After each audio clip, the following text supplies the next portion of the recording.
宿舍老二整个一莽夫，就他睡觉爱打呼噜，还偶尔磨牙，呼噜声也是五花八门，千奇百怪。最让人难受的就是电锯室。我睡在他下铺，可以说是苦不堪言。当然，宿舍其他的哥们也没好受到哪去。那天我做梦，竟然梦到了自己拿电锯在偷树，被人家发现了，直接惊醒。又是老二的电锯室呼噜声，搞得我都身临其境做噩梦了，恼火啊！我就抬腿往上扑蹬了2下，没想到呼噜声戛然而止。从那天以后，我好像就发现了新大陆，每次听见呼噜声，我就往上扑蹬几下。可以说，全宿舍的睡眠质量都掌握在我手上，我也被大家委以大任，寄予厚望。时间一长，久而久之吧，往上扑蹬已经成了习惯性动作，就是在迷迷糊糊、半醒半睡中就可以完成这个动作。那天恍惚中听见上铺有动静，就习惯性的往上扑猛蹬了2下，然后直接就睡着了。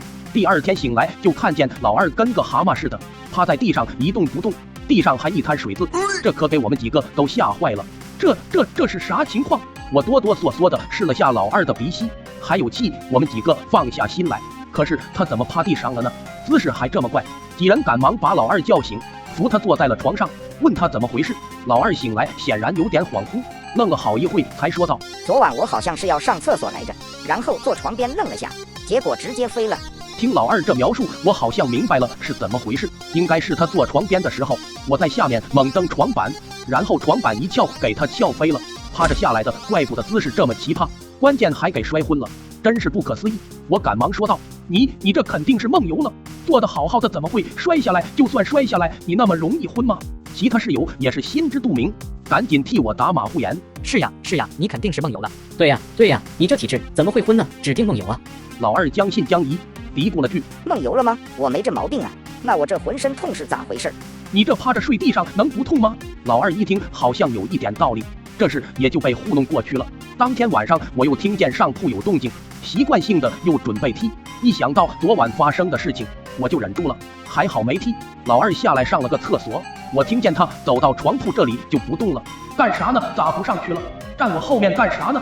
我心里正纳闷呢，脑子里面突然就不自觉的浮现了狼头狼人事件。在那个消息闭塞的年代，这事也是听老师讲的，不清楚具体的细节，只知道是室友之间的矛盾引发的。完了，老二该不会知道是我蹬的他吧？该不会知道我天天蹬他吧？站在我后面是要报复我吗？刚才是不是去厕所拿他提前藏好的工具去了？我特么是越想越怕，越怕越乱想，越乱想感觉越真，浑身冷汗都出来了，甚至把自救的动作都在脑子里演练了一遍。突然老二狠狠地拍了一下我屁股，说了句真特么翘啊！我的妈，我当时精神都已经绷到极点了，这个骚操作我也属实没想到，吓得我直接从床上跳起来，脑门狠狠顶到上铺的床板，一声巨响，我脑袋一闷就不省人事了。醒来的时候脑袋缠了一圈纱布，人躺医院了。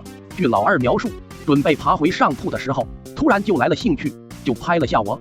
本以为我睡得很熟了，谁知道反应这么大，当时差点给他吓个半死。我不禁怒骂道：你特么神经病啊！大晚上的拍人家，还有脸说给你吓半死？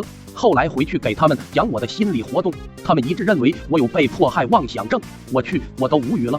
大晚上的，有个人突然站你后面动也不动，就问你们丫的怕不怕？怕不怕？